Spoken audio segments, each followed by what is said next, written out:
Hello everybody, welcome back to the channel.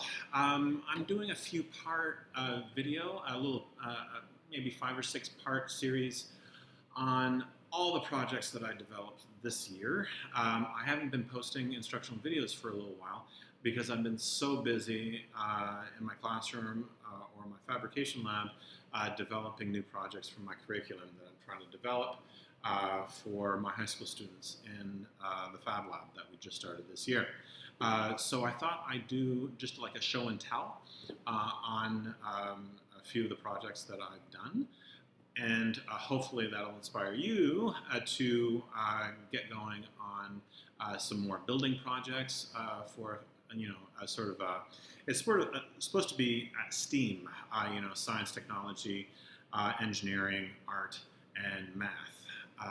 And I've been trying to incorporate that into my art classroom a lot because especially the boys really quite enjoy that. So we've been doing everything from puppet building to architecture to even furniture design.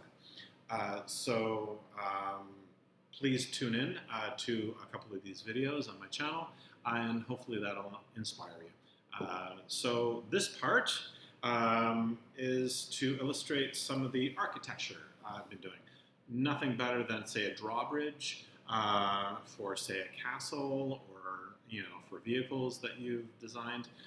So in our here in Quebec, in Canada, our grade 8 do simple machines, meaning pulley systems,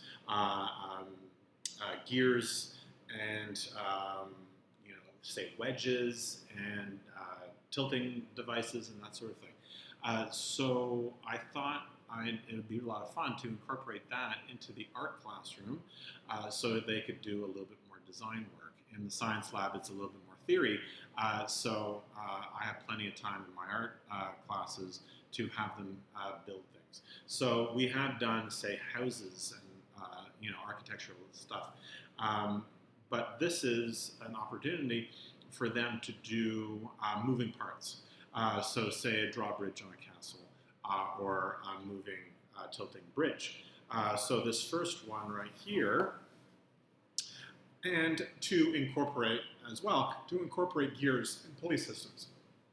So in my 3D printing, we could easily print out gears that actually really work well. You just print them out twice, so you can have a gear system that actually works. Obviously, we've tried, cutting out gears out of cardboard, but it's not as exact. It's harder to cut like absolutely perfectly. And with corrugated cardboard, I find it doesn't work that great unless you cover up the holes because the corrugated cardboard, splits, and the gear teeth don't line up as perfect as they could. So you could either design these gears yourself on a program called, say, Tinkercad, which does a vector drawing or an STL file that you could send to your 3D printer if you have on your school. So by doing that, the gears work perfectly. They don't get jammed, or they don't run out, or they don't break. So really nice plastic that you're doing. So you have two sort of spindles right here that coil up the string that raises the bridge. The only problem with this is the bridge is not very heavy. So it's really quite easy to bring it up, but it doesn't have any weight to bring it down.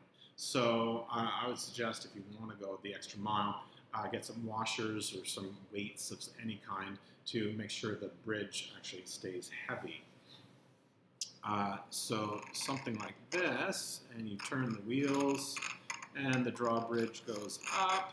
So this could be like, for a bridge, but you use it to, say, a castle. So you can go really the extra mile to have them build their own drawbridge for their castle. So really quite good in terms of a pulley system. And this second version is a bridge that opens up over, say, a river, type idea to let a ship or a boat go by. So this one has the same pulley system, but a different design in terms of the bridge folding up and going upwards. So you have to create a groove or a slot that your swivel stick, it's just wooden skewers, go in, so it has a track to slide on. So it goes all the way back up quite easily, which is really quite nice. So they could study how mechanical bridges really do work in real life. This is also inspired by the popsicle stick bridge that you probably already know about, that you put weights on, which I still do with my grade 7s. So it teaches them also, the strongest shape is the triangle. So I've had these popsicle stick bridges, have like 10 layers of, math textbooks on top of them. Or people are even sitting on these popsicle stick bridges and they're still not breaking. So the proofs to them, if you build it right, the strength does really quite come. So all of this stuff was either cut out on my laser cutter by learning how to use draw a vector file on your computer, or this is really easy to cut out with an X-Acto knife and some rulers. So it's a great idea to try to integrate a little bit of technology and a little bit of STEAM into your art classroom. So thank you very much for tuning in for this part. Hopefully this is really quite useful, and hopefully you could probably integrate this into your science or your math curriculum to really do some really cool hands-on learning and some hands-on building.